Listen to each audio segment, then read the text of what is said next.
The alarm clock buzzed at 5:30 a.m. and Rachel's hand shot out to silence it before it could wake her son. She lay there for a moment, staring at the ceiling of their small apartment, already feeling the weight of the day ahead. It was Tuesday, and Tuesdays had become special for one reason only. It was the day she took her 8-year-old son, Tommy, out for lunch at their favorite little diner downtown. Rachel dragged herself out of bed and walked quietly to the bathroom. Looking in the mirror, she saw the tired eyes of a woman who'd been working herself to the bone. 2 jobs, barely any sleep, and still struggling to keep their heads above water. But she'd made Tommy a promise, and she wasn't about to break it. Not today.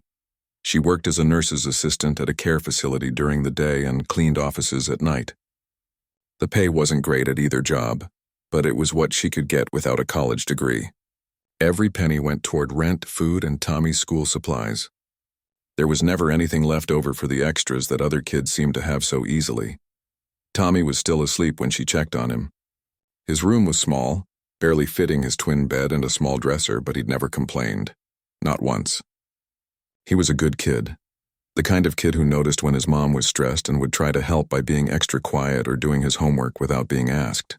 At 8 years old, he already understood more about their situation than Rachel wished he had to. She went to the kitchen and opened her wallet, something she'd been avoiding since yesterday. Inside were 2 tens, a 5, and some change. $23.47. That was it until Friday, and today was only Tuesday. Her stomach dropped. Yesterday, her car had made a terrible grinding noise, and she'd had no choice but to take it to the mechanic. The brake pads needed replacing immediately. It wasn't safe to drive without them, the mechanic had said. The repair had cost $320, money she didn't have. She'd put it on her credit card, the one she'd been desperately trying to pay down for the last 2 years.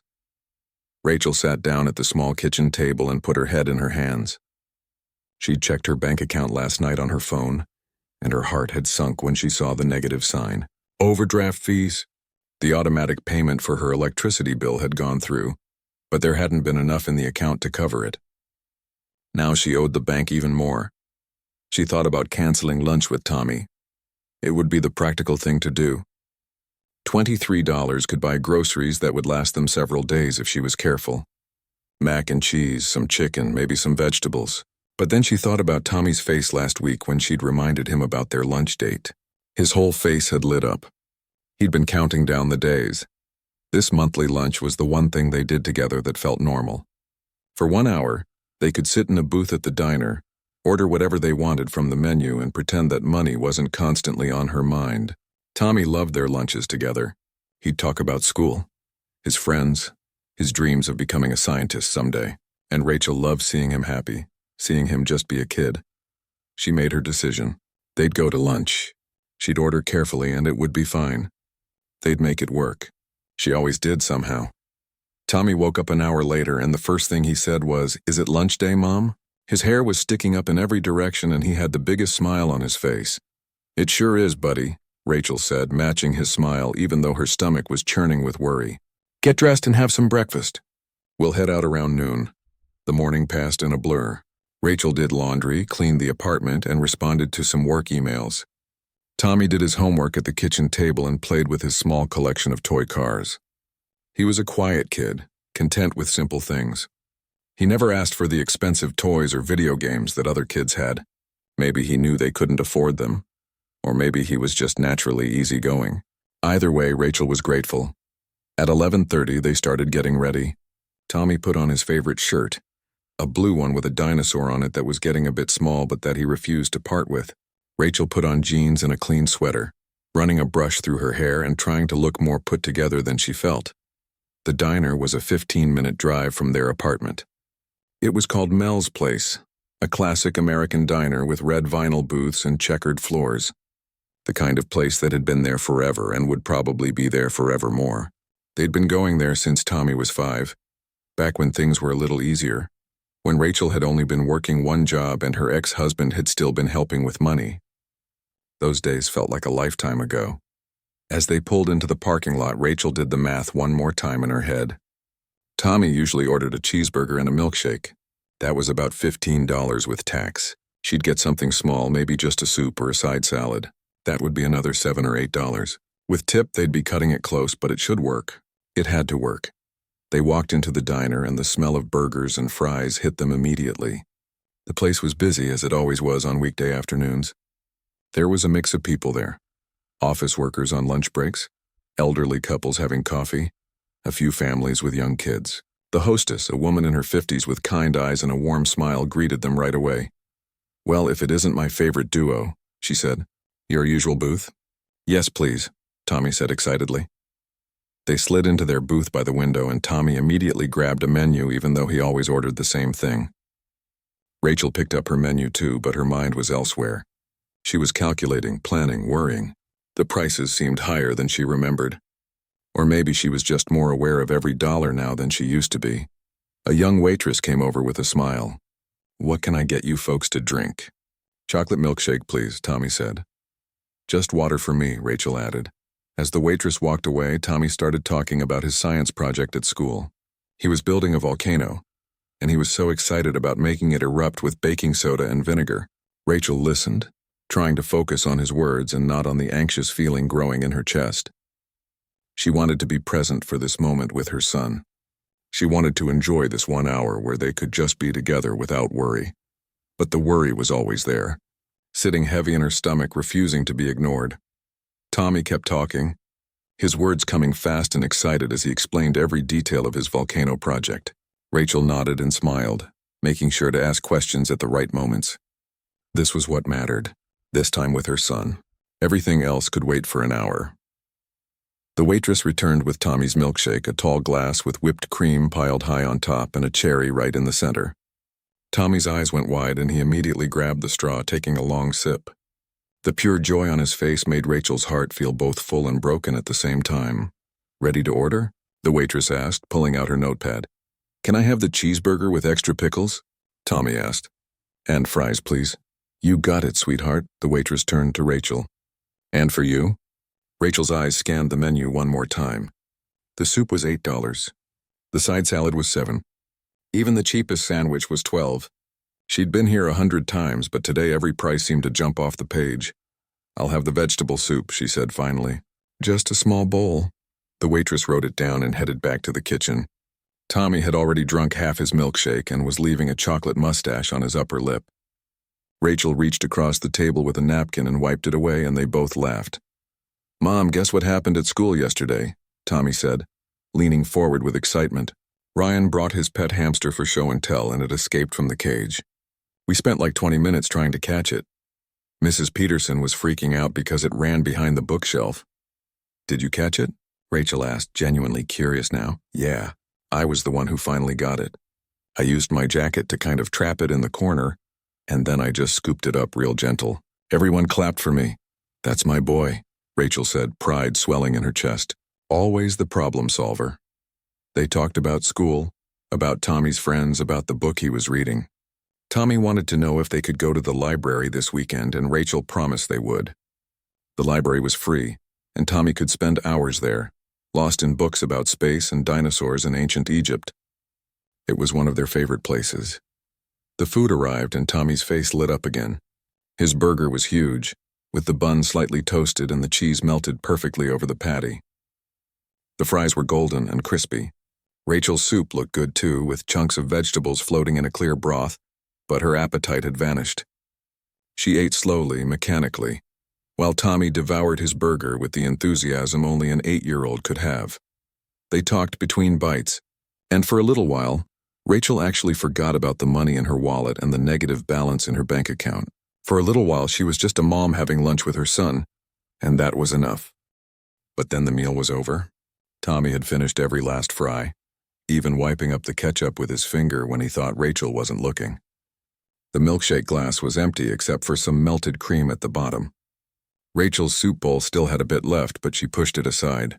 The waitress came by with a smile. "Can I get you folks anything else? Dessert, maybe?" Tommy looked at his mom with hopeful eyes, but Rachel shook her head gently. "No, thank you. Just the check, please." The waitress nodded and pulled the bill from her apron pocket, placing it face down on the table. "No rush," she said. "Take your time." Rachel waited until the waitress walked away before reaching for the bill.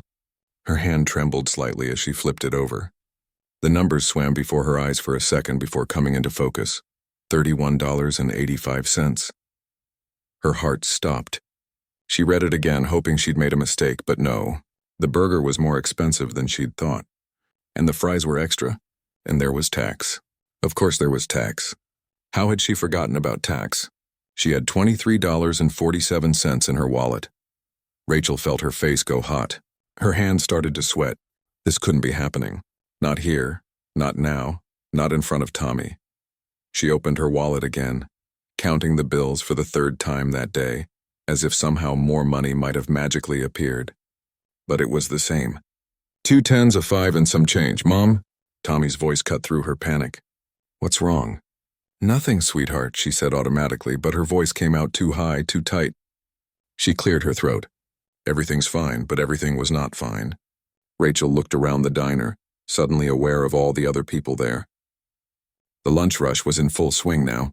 People were eating, talking, laughing. Normal people doing normal things. And here she was, unable to pay for her son's lunch. She caught the waitress's eye and gave a small wave. The young woman came over with a smile that Rachel couldn't return. All set? The waitress asked cheerfully. Actually, Rachel said, her voice barely above a whisper, I made a mistake. I didn't realize the burger was that price and I don't have enough money.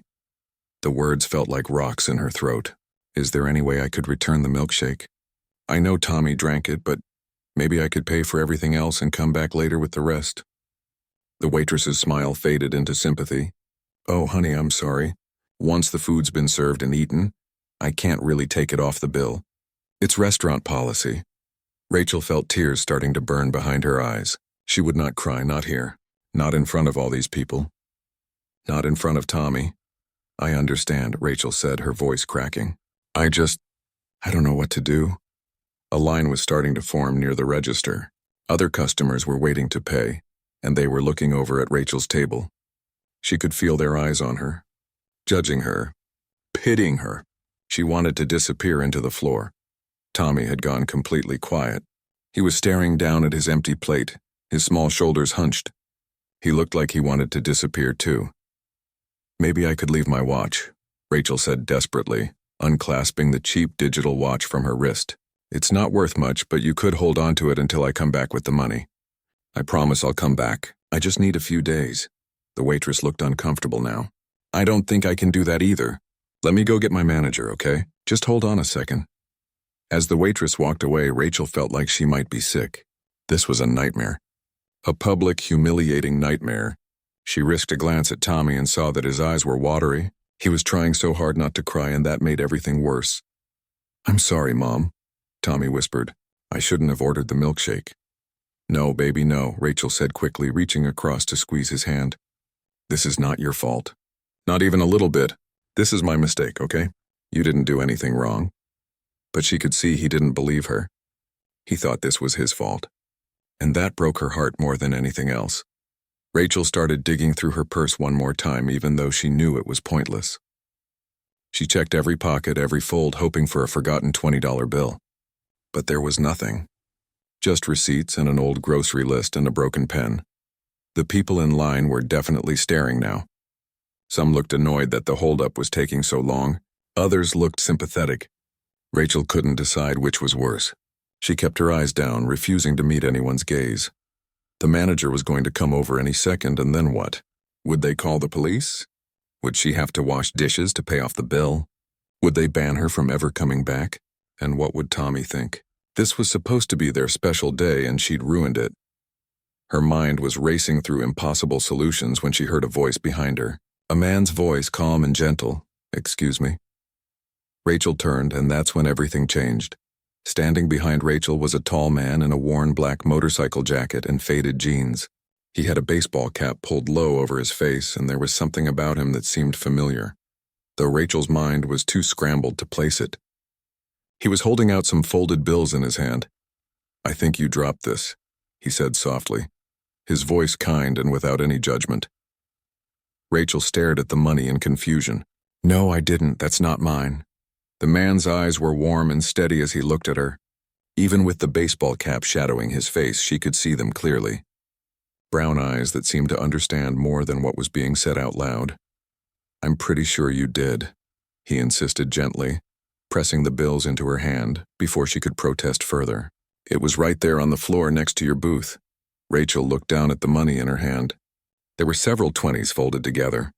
Her fingers trembled as she held them, and suddenly recognition hit her like a wave. She knew those eyes. She knew that face. This was Keanu Reeves, the actor, the man from all those movies. John Wick, The Matrix. He was standing right there in the diner 3 feet away from her, pretending she'd dropped money that they both knew wasn't hers. "I can't," Rachel started to say, trying to hand the money back. Her face was burning with embarrassment. "This isn't mine. I can't take this." But Keanu stepped back slightly, keeping his hands at his sides. "Please," he said, and his voice was so genuine that it made Rachel's throat tight. "Let me help. We all need a hand sometimes." Around them, other customers had started to notice. There were whispers, people pulling out their phones, pointing. Someone gasped. A teenager at a nearby table said, "Oh my God, is that Keanu Reeves?" But Keanu didn't look away from Rachel. His focus stayed entirely on her and Tommy, as if they were the only people in the whole diner. Rachel felt tears spilling down her cheeks now, and she couldn't stop them. They weren't tears of embarrassment anymore. They were tears of relief and gratitude and disbelief that this was actually happening. A stranger had just saved her from the most humiliating moment of her life, and that stranger happened to be one of the most famous people in the world. "Thank you," she whispered, her voice breaking. "You have no idea what this means." Keanu smiled, a small but genuine smile that reached his eyes. "I think I do," he said quietly. Then he did something that Rachel would never forget. He turned his attention to Tommy, who had been watching the whole interaction with wide, shocked eyes. Keanu walked around to Tommy's side of the booth and knelt down so they were at eye level. He took off his baseball cap, and now there was no mistaking who he was. "Hey there," Keanu said. "What's your name, buddy?" Tommy's mouth opened, but no sound came out at first. He looked at his mom, then back at Keanu, then at his mom again. Finally, he managed to squeak out, "Tommy." "Tommy. That's a good name," Keanu said, his tone friendly and warm like they were old friends. "I'm Keanu, it's nice to meet you."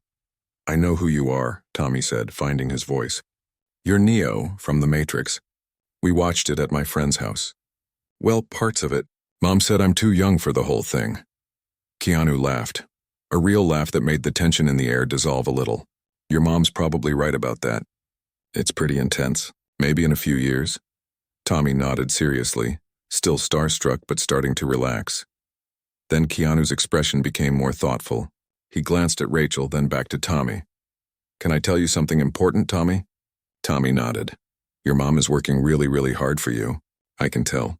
And that's something special. Not every kid has a parent who cares as much as she does." Keanu's voice was steady and sincere. "So I want you to do me a favor.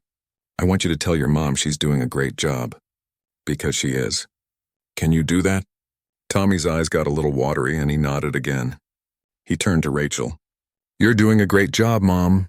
Rachel let out a sound that was half laugh, half sob. "Thank you, baby." Keanu stood up and gently squeezed Tommy's shoulder before walking back toward Rachel. By now, more people in the diner had recognized him. Phones were out everywhere. The hostess was standing by the entrance with her hand over her mouth. The waitress who'd taken their order was frozen in place, holding a pot of coffee and staring. But Keanu moved through it all with the same calm, quiet presence. He walked up to the register where Rachel was now standing.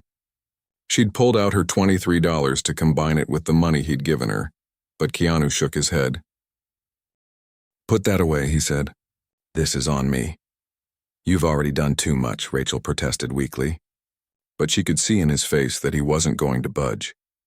Keanu pulled out his wallet and handed his card to the cashier, who took it with shaking hands. Then he turned back to Rachel, reaching into his jacket pocket.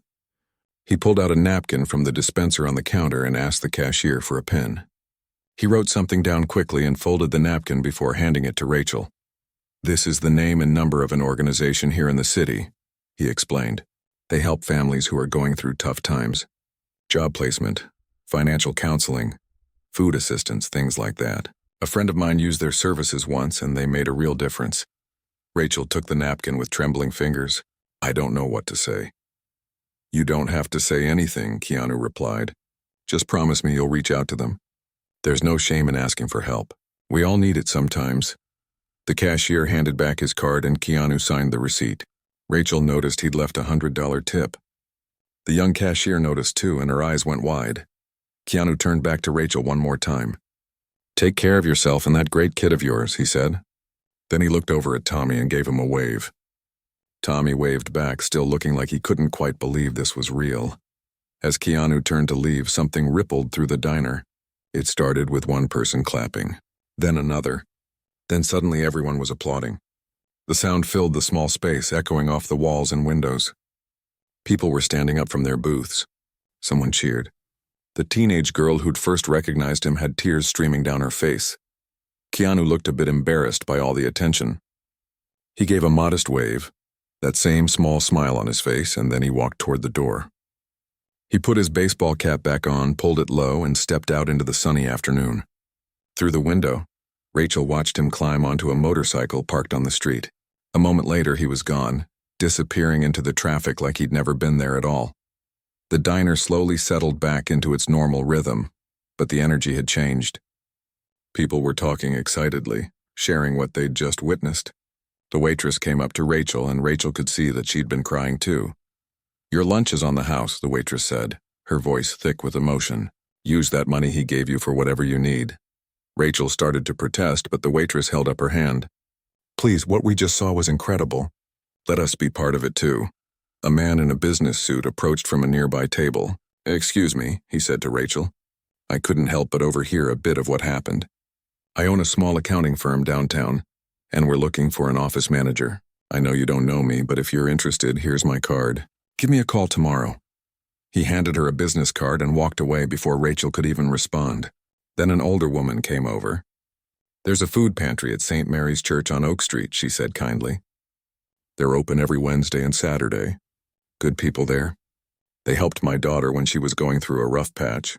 Rachel stood there, overwhelmed, holding the napkin from Keanu, the business card from the stranger, and still clutching the money that had saved her from complete humiliation. Tommy came up beside her and slipped his small hand into hers. "That was really cool, Mom," he said, looking up at her. "Keanu Reeves helped us."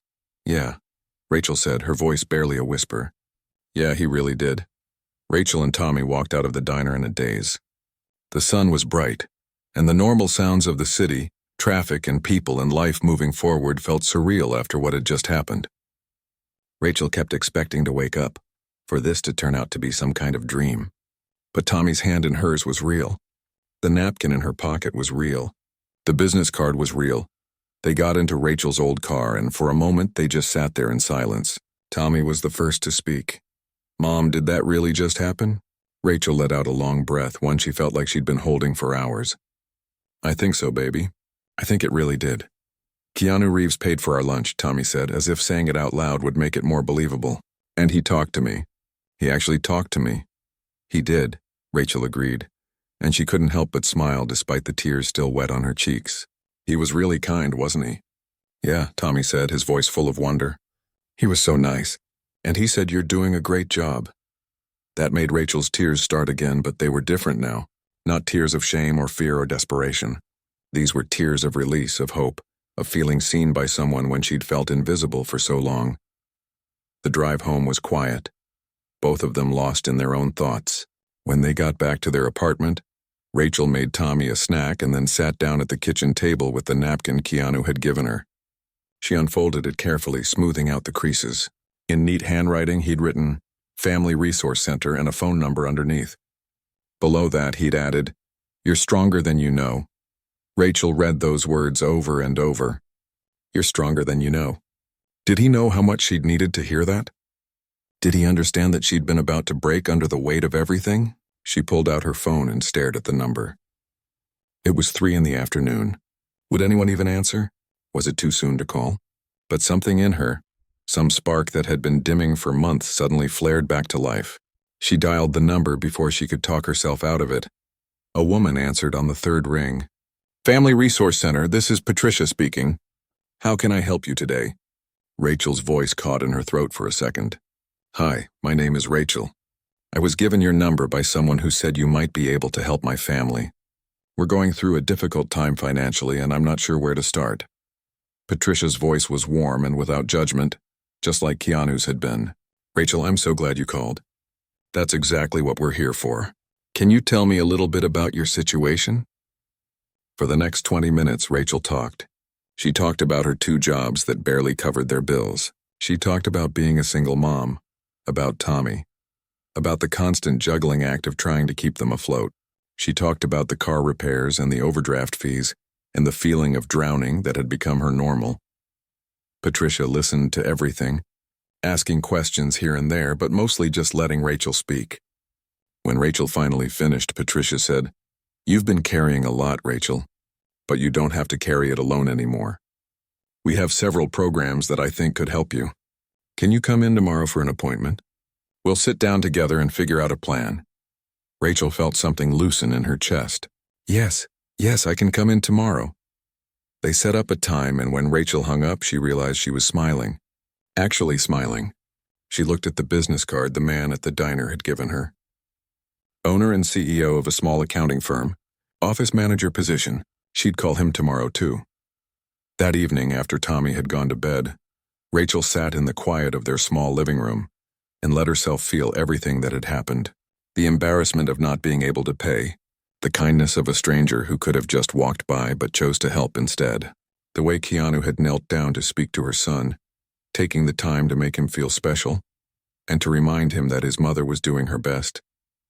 She thought about all the people in the diner who'd witnessed it, the waitress who'd comped their meal, the businessman who'd offered her a job interview, the elderly woman who'd told her about the food pantry. One act of kindness had rippled outward, touching everyone who saw it. Rachel pulled out her phone and did something she almost never did.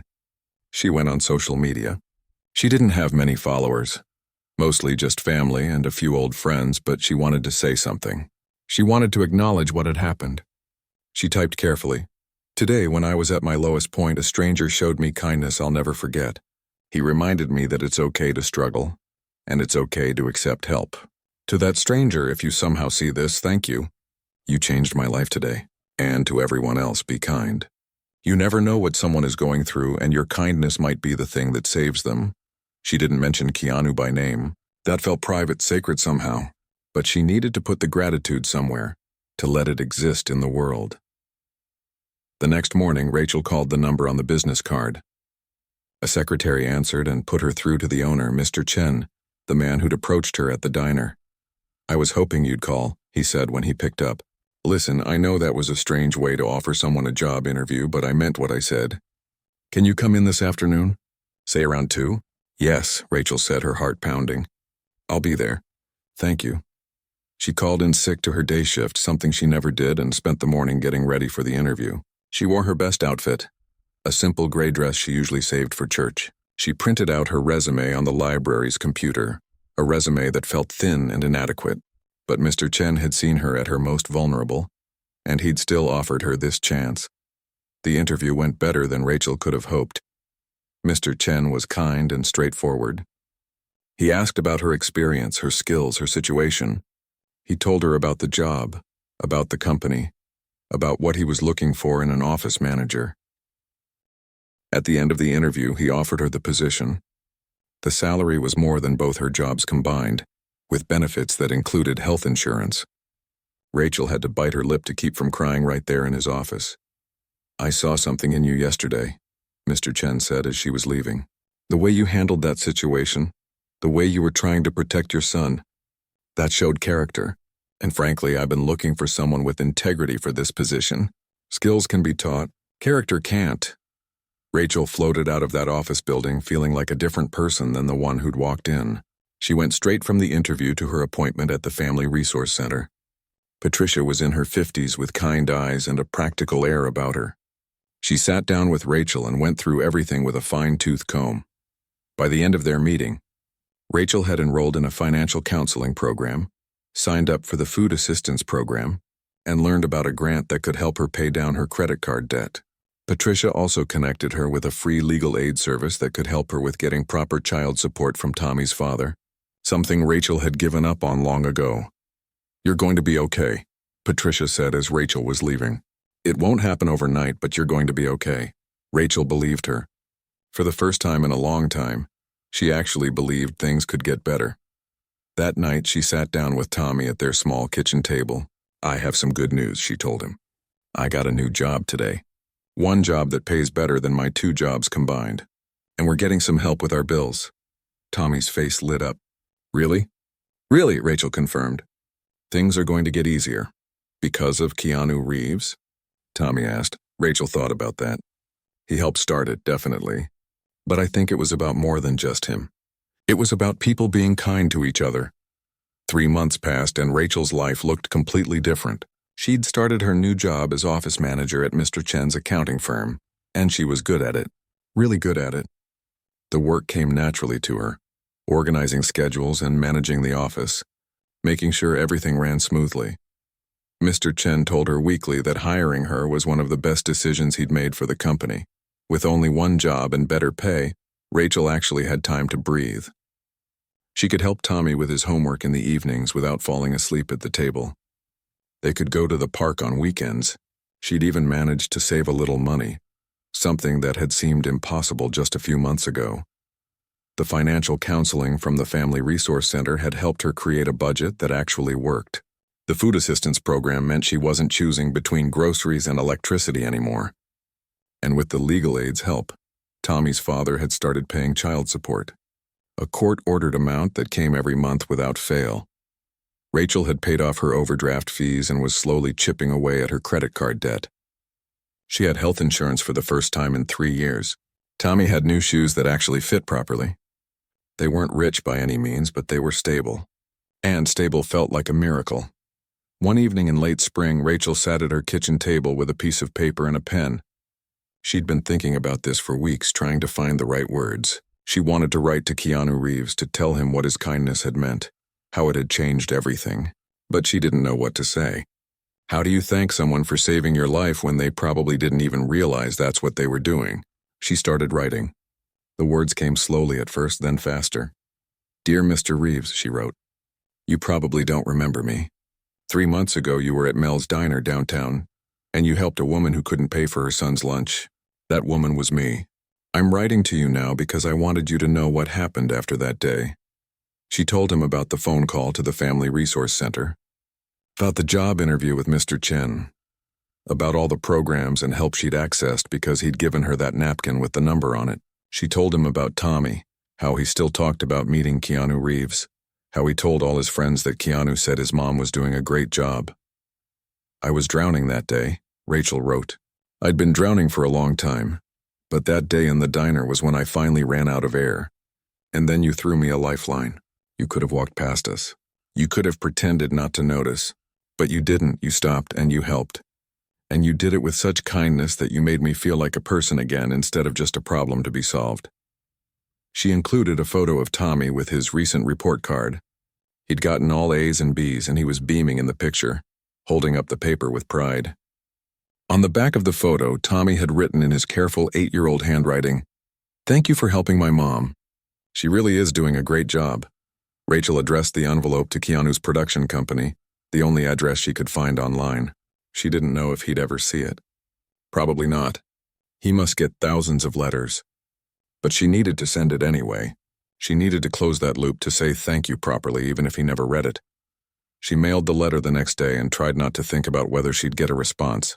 That wasn't why she'd written it. She'd written it because gratitude needed to be expressed, even if it just disappeared into the void. 2 weeks later, she got a package in the mail. There was no return address, just her name and apartment number written in neat handwriting. Inside was a book, a beautiful hardcover edition of The Little Prince, one of Tommy's favorite stories. Tucked inside was a note on simple white paper. "Dear Rachel and Tommy," it read, "thank you for your letter and for the photo. Tommy, your report card is impressive. Keep working hard and being kind to your mom. Rachel, I'm glad things are getting better. You did all the hard work. I just pointed you in the right direction. Keep going. You've got this. And Tommy, your handwriting is way better than mine was at your age." It was signed simply. K. Rachel read the note 5 times, then showed it to Tommy, who carefully placed it in his treasure box along with his favorite baseball cards and the special rocks he'd collected from the park. The book went on a shelf in their living room where they could both see it, but something had been growing in Rachel during these 3 months. Something beyond just getting her own life stable. She kept thinking about how one moment of kindness had changed everything. She kept thinking about all the other people out there who were drowning, who needed someone to throw them a lifeline. She started volunteering at a local shelter on Saturday mornings, just a few hours helping serve breakfast, talking to people, listening to their stories. She heard herself in so many of them. The single parents working multiple jobs, the people who'd had one bad break and then another and another until they couldn't see a way out. The ones who felt invisible.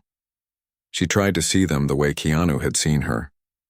Not as problems or charity cases, but as people who were fighting hard and just needed a hand. At the Family Resource Center, she started mentoring other single mothers who were going through what she'd gone through. She shared what had worked for her, the programs that had helped, the steps she'd taken. Patricia told her she was a natural at it, that people responded to her because she'd been where they were. "You give them hope," Patricia said, "because you're living proof that things can get better." One Saturday morning at the shelter, Rachel was serving eggs and toast when a young woman came through the line. She looked exhausted, her eyes red from crying, and there was a little girl clutching her hand. The woman could barely meet Rachel's eyes as she took her plate, whispering a thank you that was almost inaudible. Rachel saw herself in that woman. She saw the shame and the fear and the desperate attempt to keep it together for the child. Without thinking too much about it, Rachel stepped out from behind the serving line after her shift ended and approached the woman, who was sitting in the corner with her daughter. "Hi," Rachel said gently. "I'm Rachel. I volunteer here. Is it okay if I sit with you for a minute?" The woman looked surprised but nodded. Rachel sat down and pulled out a napkin, writing down a phone number. The Family Resource Center, Patricia's direct line. "This is an organization that helps families," Rachel explained. "They helped me when I was in a really tough spot. If you call and ask for Patricia, tell her Rachel sent you. She'll take care of you." The woman's eyes filled with tears. "I don't know if I can accept help," she whispered. "I feel like such a failure." "I know that feeling," Rachel said. "I felt the same way. But someone once told me that we all need help sometimes, and there's no shame in accepting it. We're not meant to do everything alone." She was repeating Keanu's words, passing them forward to someone else who needed to hear them. The woman took the napkin with shaking hands. "Thank you," she said, and this time her voice was stronger. Rachel smiled. "You're going to be okay. It might not feel like it right now, but you will be." As Rachel walked home that afternoon, past the diner where everything had changed, she thought about ripples in water, how one action creates waves that spread outward, touching things you can't even see. Keanu had created a ripple that had changed her life, and now she was creating ripples of her own. She didn't know if her small acts of kindness would ever reach as far as his had. She didn't know if the woman at the shelter would call Patricia, or if she'd be able to help her in any meaningful way. But she was going to try. She was going to keep trying, keep throwing lifelines to people who were drowning because someone had done it for her. That evening, Tommy asked her about the woman at the shelter. He'd started coming with her sometimes, helping set up tables and clear dishes. At 8 years old, he was learning the same lesson his mother had learned. "Did you help her, Mom?" he asked. "I hope so," Rachel said. "I gave her some information that might help. We'll see. Like how Keanu Reeves helped us." Rachel thought about that. "Yeah," she said. "Exactly like that." Tommy nodded thoughtfully. Then he said, "When I grow up, I want to help people too." Rachel pulled him into a hug. This boy who was growing up seeing kindness in action, who understood that people needed each other. "You already do help people," she told him. "Every time you're kind, every time you notice when someone needs help, you're making a difference." Later that night, after Tommy was asleep, Rachel stood at her window looking out at the city lights. Somewhere out there, Keanu Reeves was probably going about his life not knowing that the letter he'd sent had meant everything, not knowing that Rachel thought about him every time she helped someone at the shelter, not knowing that his simple act of kindness had created a ripple that was still spreading. And maybe that was the point. Maybe the most powerful acts of kindness were the ones you did without needing recognition or thanks. You just did them because you saw someone who needed help and you had the ability to help, and that was enough reason. Rachel had been saved by a stranger's kindness. Now she was passing it forward one person at a time. The ripple continued outward, touching lives she'd never know about, creating more ripples that would touch even more lives. One moment of kindness in a diner had changed everything, and that change was still happening, still growing, still spreading through the world in ways big and small. Rachel smiled at her reflection in the window. She really was doing a great job. Finally, she believed it.